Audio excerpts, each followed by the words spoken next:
கர்த்தருக்கு ஸ்தோத்திரம், தேவனுக்கு மகிமையாக. தேவனுடைய பிள்ளைகளே, தேவனுடைய வார்த்தை வெளிப்படும் நேரத்தில் தேவன் நமக்கு ஒவ்வொரு நாளும் ஒவ்வொரு காரியங்கள் கற்றுக் கொடுக்கிறார்.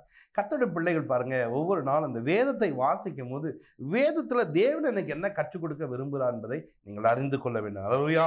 கர்த்தருடைய பிள்ளைகளாக இருக்கிற நாம் ஒவ்வொரு நாளும் தேவனை சார்ந்த ஒரு வாழ்க்கை வாழ்வதற்கு நாம் முயற்சி எடுக்க வேண்டும். கர்த்தர் தாமே நம்மளை வழிநடத்த வல்லவராக இருக்கார். நம்முடைய தேவைகளை சந்திக்கக்கூடிய தேவன். இதனால கூட சங்கீதம் 125 முதல் வசனம் பாருங்க, கர்த்தரை நம்புகிறவன் என்றென்றைக்கும் அசைக்கப்படுவதில்லை. ஒரு மனுஷன் கர்த்தரை நம்ப ஆரம்பிச்சான்னா அவனை அசைக்கப்பட முடியாதபடிக்கு கர்த்தர் நடத்துகிற தேவன் இருக்கிறார். நாம் பாருங்க, இன்றைக்கு நிறைய விஷயங்களை அசைந்து போனவங்களாக காணப்படும்.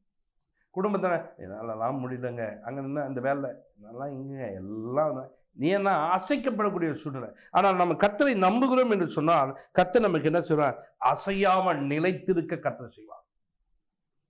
நேற்று பாருங்க, என்ன அப்படி உயர்வா பார்த்தாங்க, நீங்க என்ன தூக்கி ஓரம் கட்டாங்க, அசைஞ்சு போயிட்டியா? எதை நம்பின நீ? உன் பதவி நம்புறியா? உனக்கு உண்டான வேலை ஸ்தலத்தை நம்புறியா? இல்லை, என் கூட இருக்கிற இயேசுவை நம்புகிறேன்.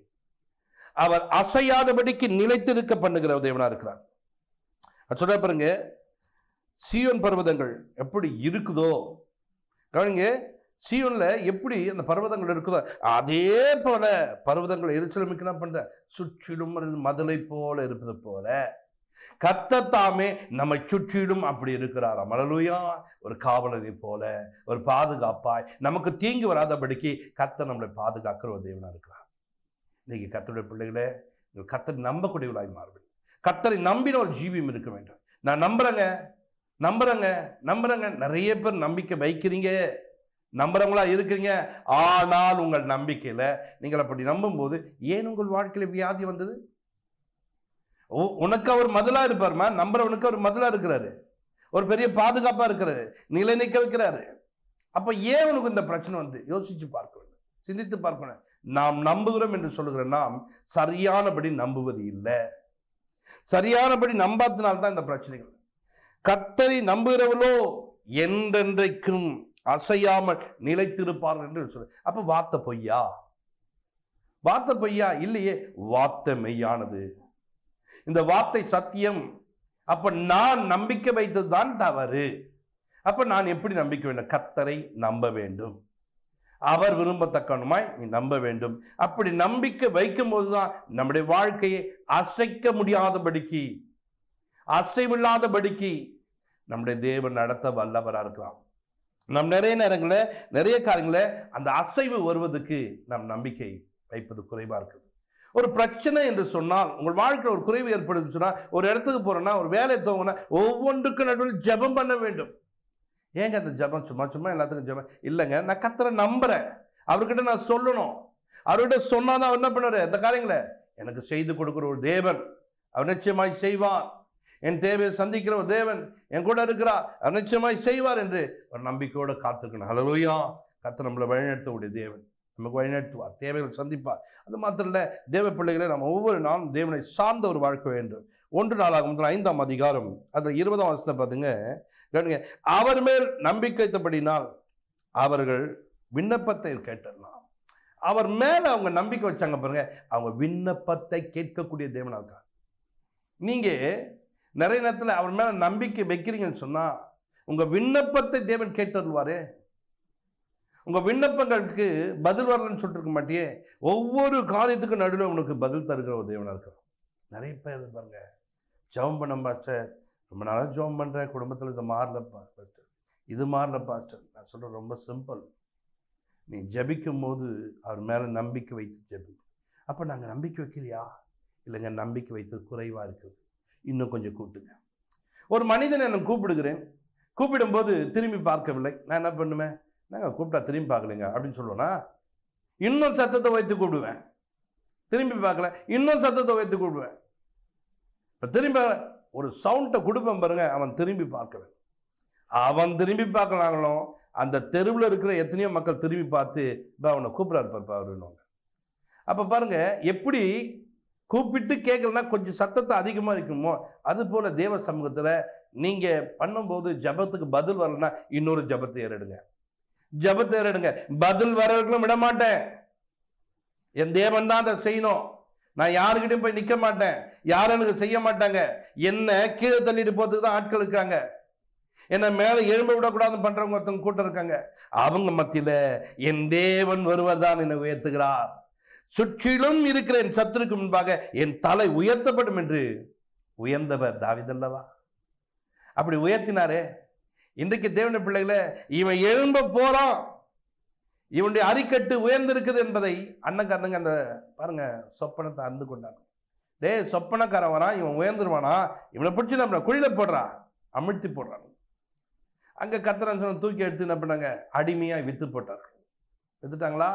இவன் உயரவே கூடாது என்று நினைச்சது அத்தமா தன் வீட்டார். இன்றைக்கு வீட்டார் மாத்திரம் இல்ல, நம்மளோடு கூட இருக்க நிறைய பேருக்கு நம்ம உயரக்கூடாது நினைப்போம். நீ கர்த்தர் மேல நம்பிக்கை வைத்து பார். இந்த கர்த்தர் என்ன செய்வார் சொன்னா, நீ அசையாதபடிக்கு நிலைத்திருக்க செய்வார். உன் பதவியில கர்த்தர் நிலைக்க பண்ணுவார். நேற்று நான் எம்பியா இருந்தேங்க, இன்னைக்கு ஒன்றும் இல்லைங்க, நம்ம உள்ளத்துக்கு போட்டாங்க. அன்னைக்கு இருக்கும்போது அவங்கெல்லாம் இருக்கும்போது என்ன மதிப்பாங்க, இப்போ ஒன்றும் இல்லாமல் ஆகிட்டாங்க. பதவி அப்படி தாங்க பண்ணுவாங்க. நேற்று நான் வார்டு மெம்பராக இருந்தேங்க, ஊராட்சி தலைவர் இருந்தாங்க. நான் அப்படி இருந்தேன். எதை வேணாலும் இருங்க, நான் சொல்கிறேன், கர்த்தரை நம்பிப்பாரு. நீ இருக்கிற ஒரு போஸ்டிங்கில் கர்த்தர் நம்ப மாட்டாரு. உன்னை அந்த இடத்துக்கு வேற யார் வந்தாலும் உன்னை அசையாதபடிக்கு நிலை நிற்க பண்ணுகிற ஒரு தேவன் ஒருவர் இருக்கிறார். அவர் நிச்சயமா உனக்கு உதவி செய்வார். நிச்சயமா உன் தேவையை சந்திப்பார். உன் குறைவுகளை மாற்றக்கூடிய ஒரு தேவனா இருக்கிறார். இன்னைக்கு நிறைய பேர் அசைவுது, ஒரு பிரச்சனை வந்து அசைஞ்சிடுது. ஒரு பிரச்சனை நடுவில் என்ன பண்ணுது, அசைந்து போகுது. அசைந்து போனா பாதுகாப்பை விட்டு நீ போயிடாத. இந்த பாதுகாப்பு இல்லைன்னா நீ எப்படியே வாழ முடியும்? இந்த பாதுகாப்பை பற்றி தெரிய மாட்டேங்குது. வேதத்துல ரூத் புஸ்தகத்துல 1 பார்த்தீங்கன்னா, நீங்கள் முதல் வசனம் 2ஆம் வசனம்லாம் வாசிக்கும் போது அங்க ஒரு பஞ்சனை இருக்குது.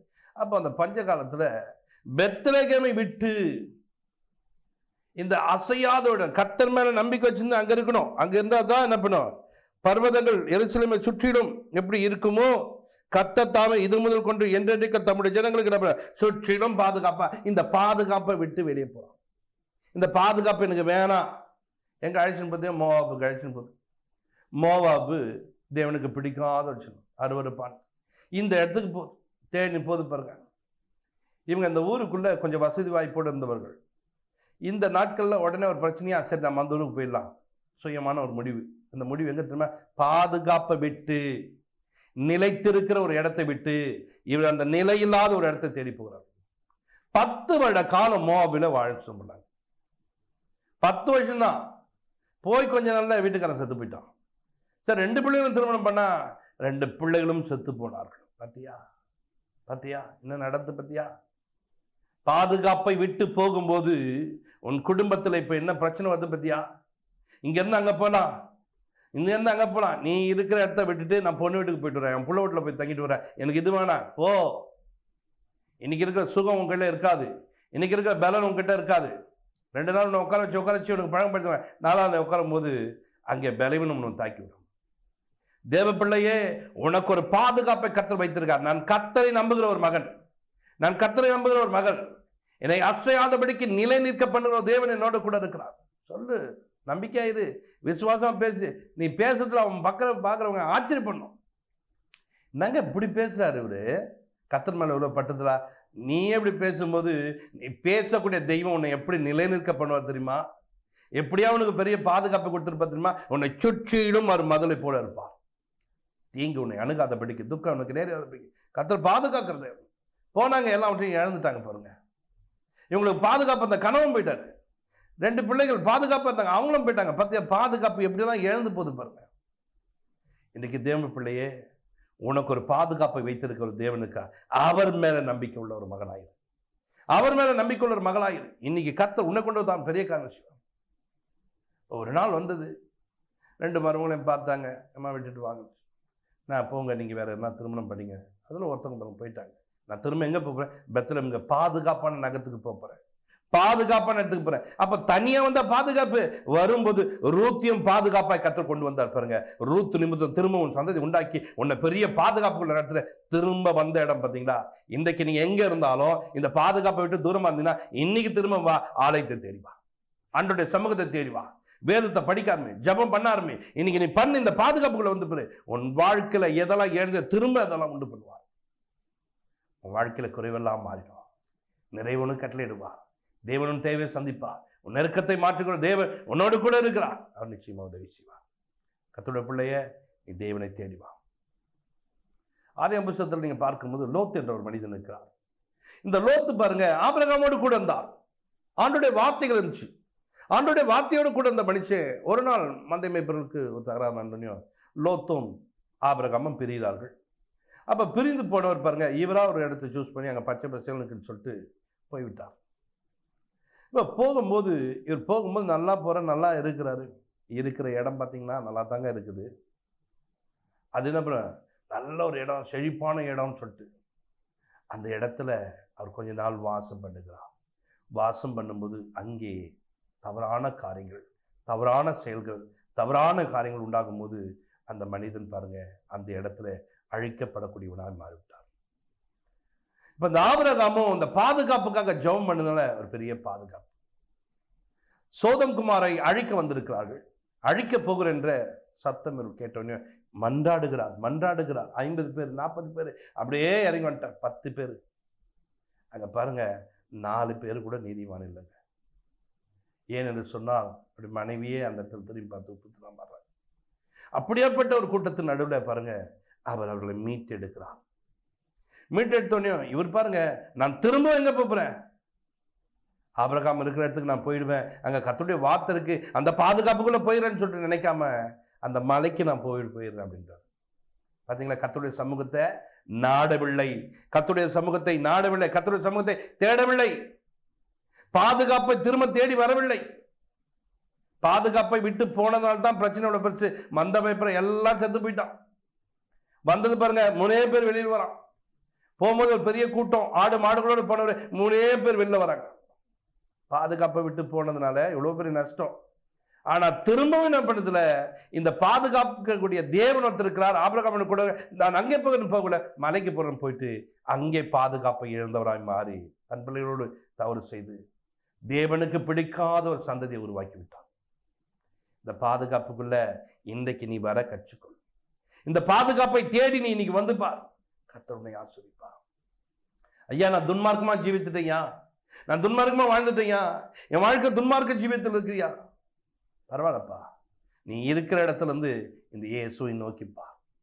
அப்பா, நம்மை நோக்கி பார்க்க, உம்மை நம்பாமல் இந்த பாவத்தை நம்பி ஆண்டவரே நான் வந்து விட்டேன், என் பரிசுத்தத்தை இழந்துட்டேன் ஆண்டவரே, கர்த்தர் மேல் நம்பிக்கையா இருக்கு, என்றென்றைக்கும் அசைக்கப்படுகிற அந்த நம்பிக்கை வைக்காம இதெல்லாம் நம்பிட்டேன், தேவலாத்தெல்லாம் நம்பிட்டேன்பா, எனக்கு நீர் உதவி செய்யன்னு கேட்டினா இளையகுமார் பாருங்க, தகப்புடைய பாதுகாப்பை விட்டு சொத்தை பிரச்சனை எடுத்துன்னு போனான், எல்லாவற்றையும் இழந்தவனாய் மாறிவிட்டான். பாருங்க, கூட அந்த நண்பர்லாம் எல்லாம் இருக்கும்போது இருந்தாங்க, போயிட்டாங்க. உன் சரீரத்துல பலன் இருக்கிறவங்களும் கூட ஒரு சிலர் நண்பர் இருப்பாங்க, நீ பலவீனப்பட்டா அவன் விட்டு ஓடுவாங்க. எப்ப பாரு என்ன கேட்டுன்னு இருக்கான், அதனால தான் அவன் வீட்டுக்கு போறதுல பலவீனப்பட்டோம்னா மாறுவேன். இன்னைக்கு நீ கர்த்தரை நம்பிப்பார். அந்த மனிதன் விட்டு எல்லாரும் போனவனையும் அவன் தகப்பன் நோக்கி பார்க்கிறான். பரத்துக்கு விரோதமா தகப்பன், நான் பாவம் செய்து விட்டேன் உணர்வடைந்தான். தகப்பன் வீட்டை தேடி வருகிறான். தகப்பன் பார்த்தீங்களா, அவன் இழந்ததெல்லாம் திரும்ப கொடுத்து அவனை ராஜாவாய் மாற்றுகிறான் அந்த வீட்டுக்கு. இன்றைக்கு உன் தேவன் உன்னை ராஜாவாய் மாற்ற, அசஞ்சி போன ஒரு உருவத்தை, அசஞ்சி போன குடும்பத்தை, அசிங்கப்பட்டு நிற்கிறவங்க அப்பா உன்னை அசையாதபடிக்கு நிறுத்தி உன்னை அழகுபடுத்துகிற ஒரு தேவன் இருக்கிறார். நீ அவருடைய சமூகத்தை நாடு, அவருடைய பாதத்தை அண்டிக்கொள்.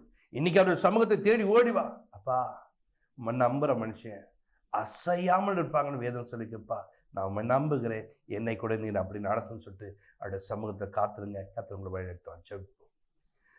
பரலோக பிதாவே, உமக்கு நன்றி செலுத்துறேன். அப்பாவும் என் நம்புகிற பிள்ளைகளுக்கு நீ ஒரு பெரிய பாதுகாப்பை வைத்திருக்கீங்கப்பா. அவர்கள் அசையாதபடிக்கு அவர்களை நிலைப்படுத்துகிற தேவன் ஆண்டவரே. இதை அறியாமல் அநேக நேரங்களில் ஜனங்கள் உண்மை விட்டு போவதற்கும் உங்களுடைய சமூகத்தை விட்டு தூரமாய் போவதற்கு கற்றுக்கொள்கிறாங்கப்பா. அப்படி போகாதபடிக்கு, அப்படி நடக்காதபடிக்கு இன்றைக்கு எந்தெந்தத்துல போயிட்டு என்னென்ன அசைவு உண்டாகி அவங்க வாழ்க்கை இன்னைக்கு ஷேக்கா இருக்குதோ அன்றே அவளுக்கெல்லாம் உணர்வு உண்டாக்கி உங்களுடைய பக்கமாய் திரும்பி உங்களுடைய சமூகத்தை நாடி அப்பா உங்களுடைய வேதத்தை கை கொண்டு உண்மை அன்றே பற்றி கொள்கிற பிள்ளைகளா கர்த்தர் மாற்று. ஆசீர்வதிங்க, பெரிய காட்சி எல்லாவற்றையும் தேவன் பொறுப்பெடுத்து இயேசு கிறிஸ்துவின்